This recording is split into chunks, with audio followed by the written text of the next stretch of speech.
Voces del Senado. Programa institucional del Senado de la República de Colombia.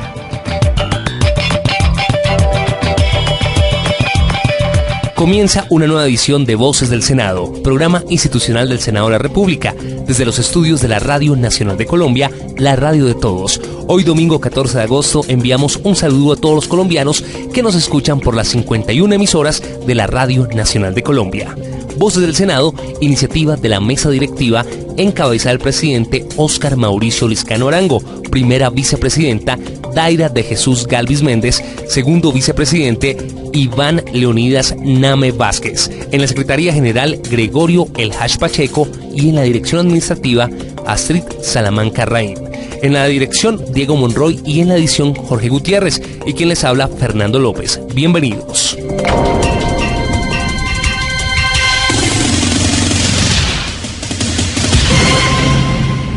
Voces del Senado.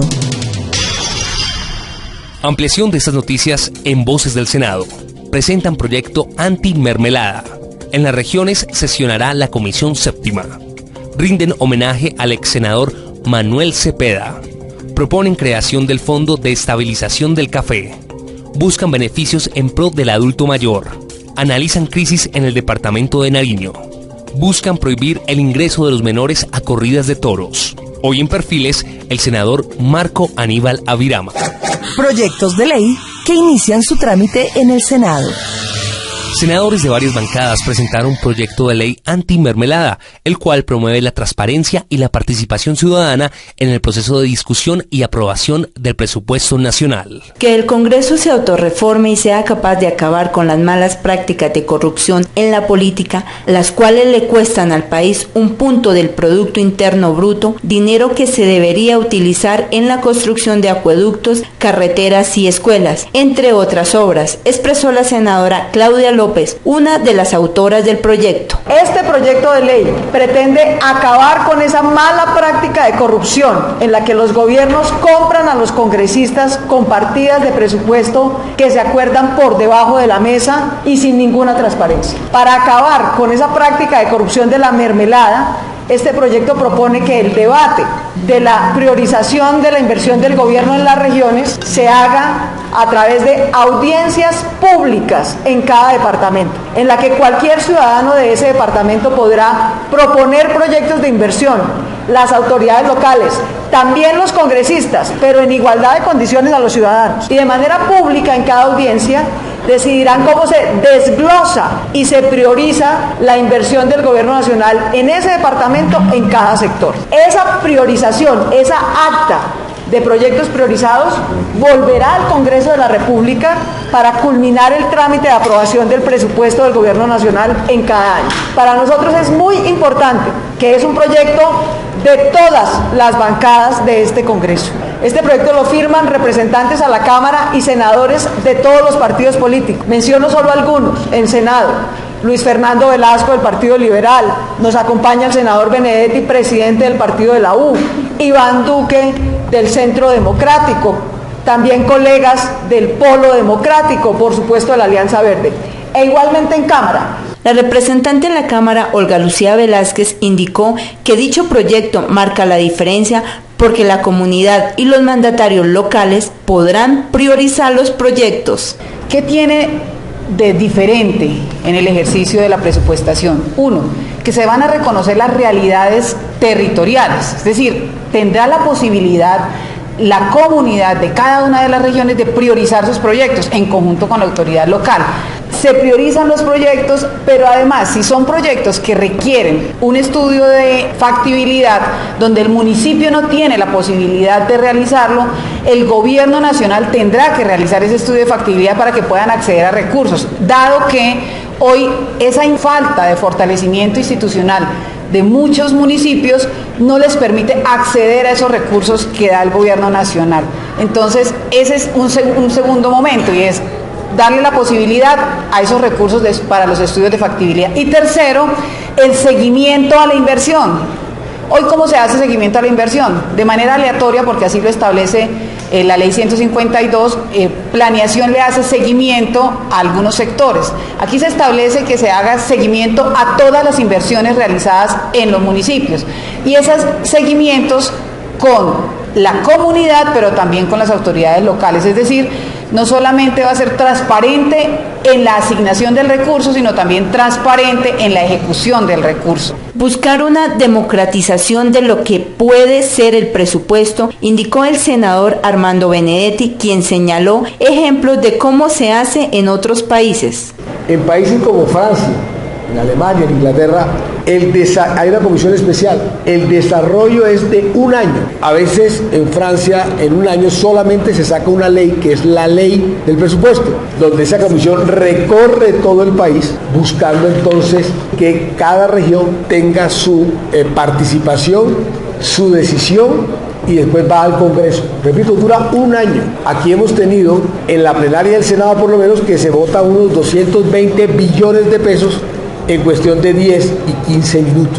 Entonces aquí hay un recorrido amplio. En Estados Unidos también existe una comisión especial que solamente se encarga de revisar regionalmente cómo debe ser el presupuesto, y con lo que está haciendo hoy Claudia López es un intento por llegar a esas instancias. El Congreso hasta el año 68 tenía la potestad de hacer el presupuesto, y así es que era fuerte el presupuesto, porque entonces el Congreso tenía que salir por cada región y era el que traía el presupuesto. Fue Carlos Lleras Restrepo el que de alguna forma pervierte al Congreso, en el sentido de que le quita esa autonomía y se lo cambia por lo que antes se llamaban los auxilios parlamentarios. Después, en el 91 hubo otro esfuerzo, pero de alguna otra forma se terminó también permitiendo lo que sucede. Por ejemplo, en Chile hay una especie de equilibrio en que los congresistas no pueden en ningún momento proponer gastos, pero sí pueden reducir, y esa es una forma de entenderse entre el Congreso, que de alguna otra forma representa a la región.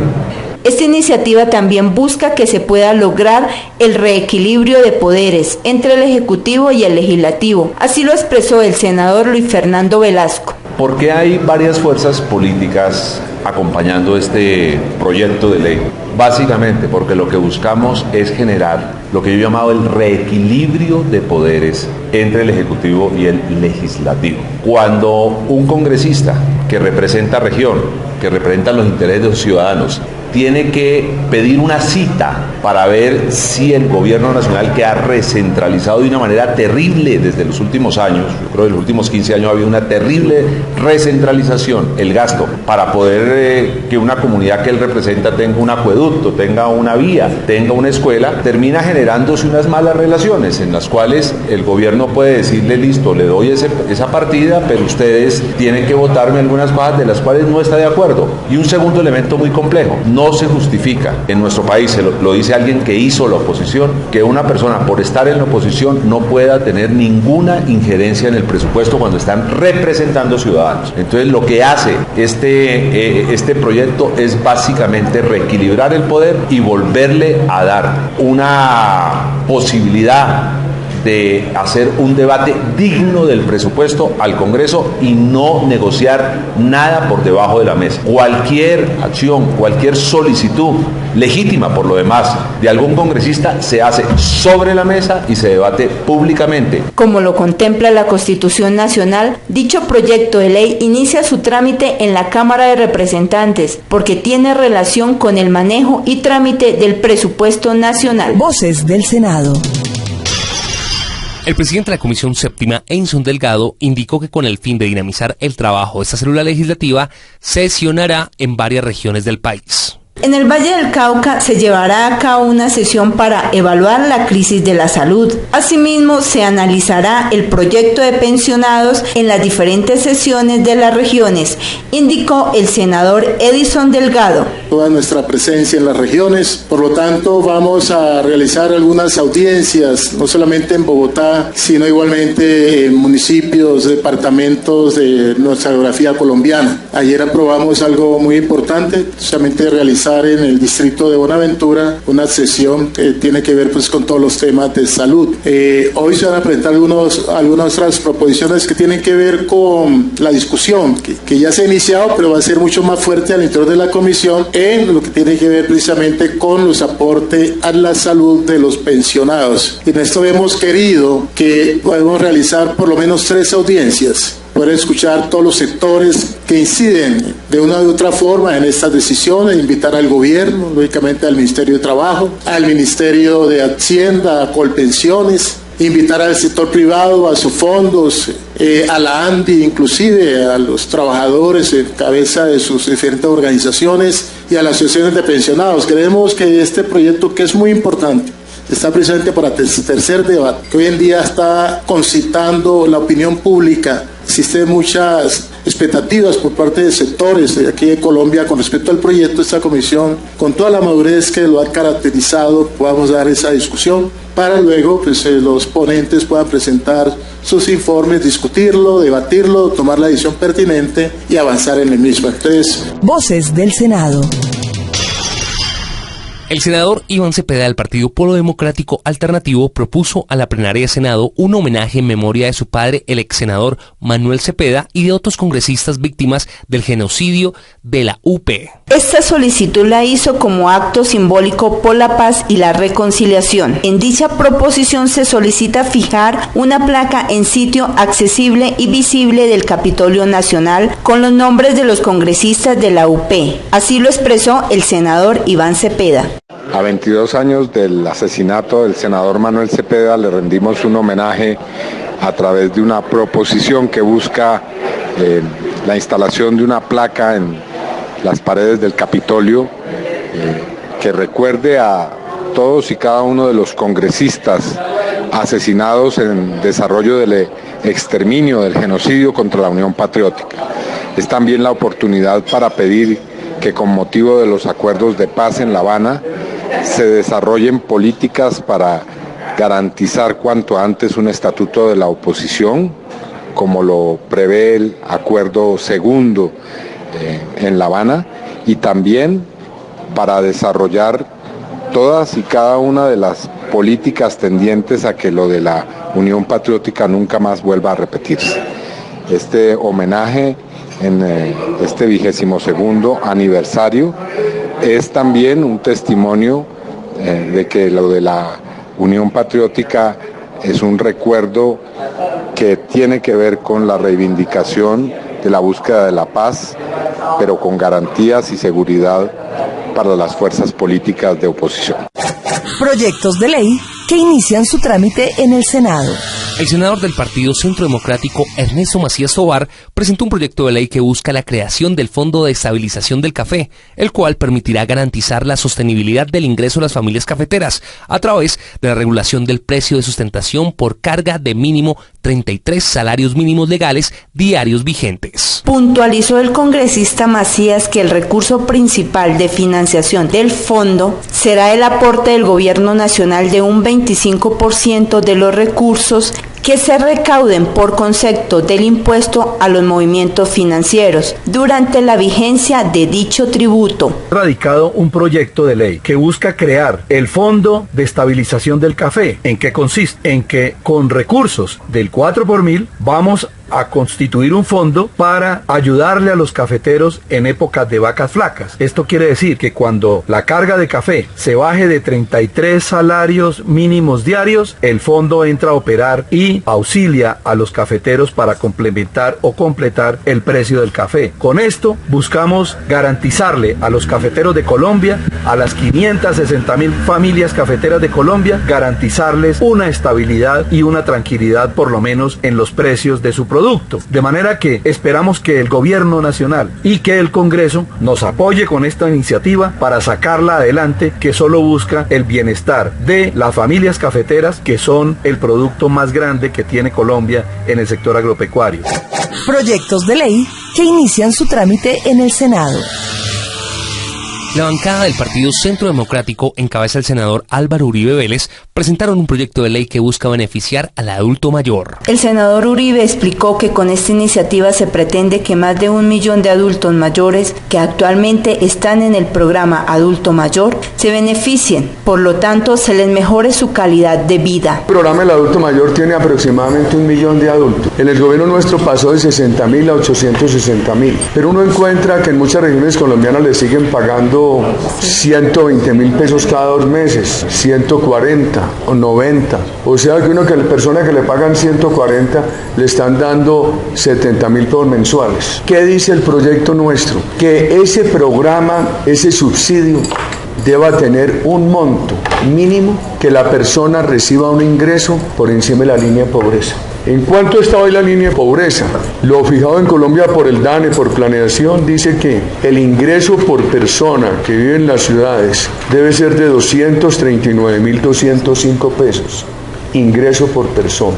Y en el campo 143.256. Entonces, una persona, un anciano en una ciudad grande que esté recibiendo 150.000 pesos cada 2 meses, o sea 75.000 pesos mensuales, tendría que pasar de recibir 150.000 pesos cada 2 meses a recibir 478.410. Esto es simplemente para que esa persona esté por encima de la línea de pobreza. Voces del Senado. Por iniciativa del senador Antonio Navarro Wolf, del partido Alianza Verde, se llevó a cabo un debate de control político en la Comisión Tercera con el fin de analizar la crisis que actualmente vive el departamento de Nariño. Esta situación fue generada luego de 54 días de bloqueo de la carretera panamericana debido a los paros de los indígenas, campesinos y transportadores. Durante el desarrollo del debate se logró puntos concretos que los explica para Voces del Senado el senador Antonio Navarro. Decirles que hemos logrado una serie de cosas concretas en cuanto a un proceso. Tenemos una serie de fechas y de reuniones, las quiero recordar aquí. El 18 de agosto, con el viceministro de Agricultura, para revisar los temas de las lácteos, de los pastos, de alimentos Nariño y la reprogramación del TOMPES. Creo que entonces el 18 de agosto esperamos al director de presupuesto del Ministerio de Hacienda y desde ahí programar una reunión con el ministro con este tema. Entonces eso es el 18 de agosto, la primera con el viceministro, y ahí se fija la fecha de la reunión con el ministro de Agricultura. 2, el 23 de agosto con el ministro de Minas y Energía para hablar de patria y fijar la fecha en la cual se va a revisar el tema de los cupos de combustibles y de las alternativas de combustibles para el departamento. Luego el 24 de agosto en la oficina de la ANI para hablar de los 2 temas, del tema de la 4G, cómo se puede hacer por etapas, y de la iniciativa privada que ha presentado la empresa de los Solarte. Tenemos además el 19 de agosto una reunión en Pasto con el viceministro de Comercio Exterior para todo el tema que tiene que ver con estímulos vía crédito y vía programas especiales de Bancoldes y de Banco Agrario, que aquí el senador García se ha comprometido a que nos acompañe el presidente del Banco Agrario también. Entonces en Pasto vamos a hablar de todo eso. Quedan algunos temas que no se resolvieron y que quiero mencionarlos. Por un lado, se acabó la plata del ICR y me dicen en Agricultura que eso es la única manera es que pueda haber una adición de algún modo del Ministerio de Hacienda. Tratamos eso pues entonces cuando nos reunamos con el Ministro de Agricultura, pero se acabó la plata del incentivo a la capitalización rural que hay para Nariño. En segundo lugar, para el diagnóstico de vías terciarias que tanto se ha hablado y que es tan importante, el diagnóstico vale 1.000 millones de pesos y hay solamente 300 millones de pesos. Hacen falta 700, nos están proponiendo que salga de regalías, pero a ver si partimos esa diferencia y sale la mitad del presupuesto nacional y la otra mitad de alguna otra fuente como la que ustedes proponen. Por otro lado, aquí traímos la idea de un proyecto de crédito por la misma lógica de la línea de galeras y nadie dijo ni pío de eso. Proyectos de ley que inician su trámite en el Senado. Inicia en el Senado de la República el trámite de un proyecto de ley que busca prohibir la entrada de menores de edad a eventos como corridas de toros. Esta iniciativa se generó luego de que la ONU instara a Colombia a apartar a los niños y niñas de espectáculos taurinos. Este proyecto es liderado por el senador liberal Guillermo García Realpe junto a la bancada animalista. El congresista García Realpe señaló que se está vulnerando la Convención sobre los Derechos de los Niños, por lo que urge que se tomen medidas al respecto. En el día de hoy estamos radicando con la bancada animalista un proyecto de ley que tiene como objeto fundamental promover en Colombia la aplicación de normativas internacionales que ya están incorporadas como la Convención Mundial de los Derechos del Niño en nuestra legislación y nuestras normas constitucionales. Tiene que ver con apartar los niños espectáculos donde hay contenido de violencia animal. El objetivo en este caso es proteger los derechos de los niños, las niñas y los adolescentes, como se protegen en otras disposiciones, por ejemplo, de programación de televisión para ciertos rangos de edad, prohibir el acceso de niños y de niñas y adolescentes en determinados establecimientos o la prohibición de la venta de licores. Hoy el Congreso de la República inicia el trámite de prohibir la asistencia de niños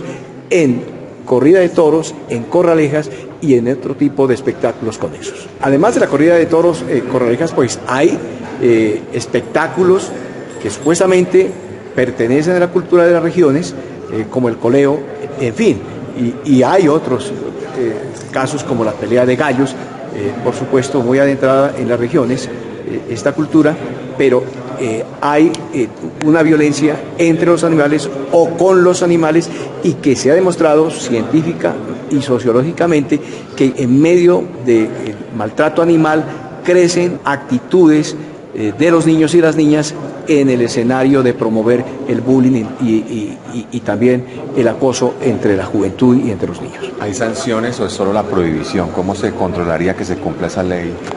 Por ahora se trata de una normativa, digamos, de acoger disposiciones internacionales y acciones administrativas para prohibir la asistencia de los niños a este tipo de espectáculos. Por supuesto, ya el tema de las sanciones y de las penas tiene que ver con el marco legal del derecho de policía y otro tipo de disposiciones del Código Penal cuando se violan este tipo de prohibiciones, en este caso de la asistencia de los niños a corrida de toros y otro tipo de espectáculos de violencia animal. Vivencias, anécdotas y el lado humano de los congresistas. Hoy en Perfiles. Desde muy pequeño aprendió a arriar vacas, a darle de comer a las gallinas, a hacer negocios, lo que le permitió comprar su primer vehículo en la juventud. Asimismo, se involucró en la minga indígena de su comunidad, lo que le permite empezar a ocupar cargos en beneficio de la misma. Se ha casado varias veces, lo que le ha permitido amar y valorar más a la mujer. Estos y otros aspectos del senador Marco Aníbal Avirama en Perfiles. Para iniciar, escucharemos sus vivencias en un corregimiento ubicado a 30 kilómetros de Popayán, el cual determinó la vida de Marco Aníbal Avirama, quien hoy es senador de la República. Yo nací en Coconuco, es un corregimiento del municipio de Puracé. De niño, desde muy pequeño, acompañando a mis padres en sus quehaceres diarios, por ejemplo, de ayudarle a traer las vacas, cuando empecé a andar, a caminar, a traer las vacas, a darle de comer a las gallinas, a acompañarlos en los quehaceres del campo o en la casa, cuidando la casa. Y a los 6 años fui por primera vez pues ya a la escuela. La escuela me quedaba más o menos a 40 minutos de la casa, de la vereda. Entonces en la mañana a la escuela y en la tarde a la casa, y llegábamos y a ayudar entonces a hacer las cosas de la casa.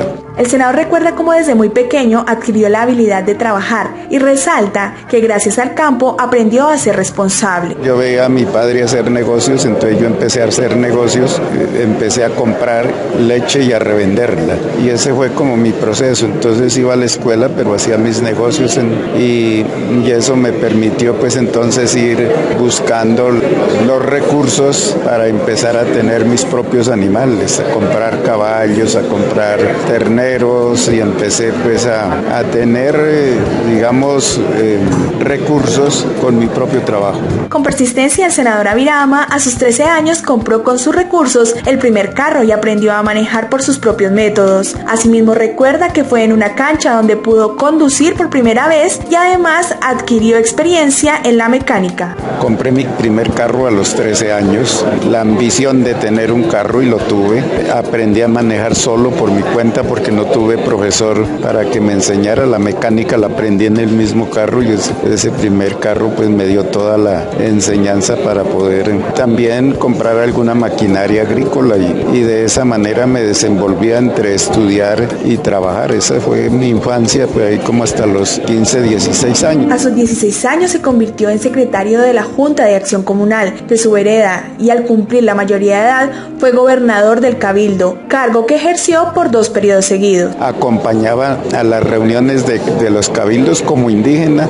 acompañaba a las mingas que se hacían en la comunidad. Eso me hizo también estar muy cercano de la gente de la comunidad, pero también a ganarme la confianza de la comunidad, así que como a los 16 años fui secretario de la Junta de Acción Comunal y a los 17 años fui presidente de la Junta de Acción Comunal de la vereda. Eso me enseñó entonces a ir teniendo las condiciones de liderazgo y cuando tuve los 18 años fui gobernador del Cabildo y me tocó repetir porque hice un año muy bueno de gobernación, entonces todo el mundo pidió que el año siguiente lo volviera a hacer. En su vida personal añade que se ha casado en varias oportunidades, pero eso le ha permitido profundizar sobre la posición de la mujer frente al hombre y a defenderla en el ámbito público. Yo he tenido 3 compañeras. Yo respeto mucho a la mujer, apoyo mucho a la mujer en que pueda estar metida en los procesos y he impulsado mucho la organización de la mujer, de manera que yo sí reconozco las deficiencias que hay y el machismo que hay en este país contra la mujer. En este momento está dedicado a sus 3 bellas hijas que han seguido su ejemplo y las cuales le han enseñado a ser padre y madre al mismo tiempo. Las niñas se quedaron conmigo, la una tenía 14 años, la otra 13 años, se quedaron conmigo, la pequeñita también y yo pues hice todo el proceso de educación y avanzamos en ese sentido, las formé profesionales y hoy son unas pequeñas todavía pero empresarias. Para terminar, le hemos preguntado al congresista diferentes significados de palabras que pueden marcar la vida de las personas, en especial la de un hombre que ha luchado por su país. Colombia. Un país hermoso, muy rico, que nosotros no logramos entender para cuidarlo. Patria. Yo creo que necesitamos fortalecer nuestro país en el tema de seguridad. Amor. Creo que es lo que tenemos que tener todos por los colombianos, por nosotros mismos, para reconocernos y respetarnos primero nosotros y tener el amor y la solidaridad por los demás. Familia. Es lo más importante. La familia es la base fundamental del desarrollo de la comunidad y del crecimiento espiritual y el respeto a nosotros mismos. Cultura. Eso es algo que nosotros tenemos en este país y que desconocemos. Voces del Senado. Respetados oyentes de la Radio Nacional de Colombia, la radio de todos, Voces del Senado finaliza la emisión por el día de hoy. Los invitamos a consultar nuestra página web www.senado.gov.co y ver el noticiero del Senado en el canal Caracol los jueves a las 7:05 de la noche. Usted puede opinar sobre nuestro tema del día a través de las diferentes redes sociales, en Facebook Senado Colombia y en Twitter @SenadoCol. Para ampliar más información, escríbanos a prensa@senado.gov.co. Les deseamos un feliz domingo y los esperamos el próximo fin de semana a partir de las 7:30 de la mañana con más noticias y toda la información legislativa del Senado de la República. Feliz fin de semana. Hasta pronto. Voces del Senado. Programa institucional del Senado de la República de Colombia.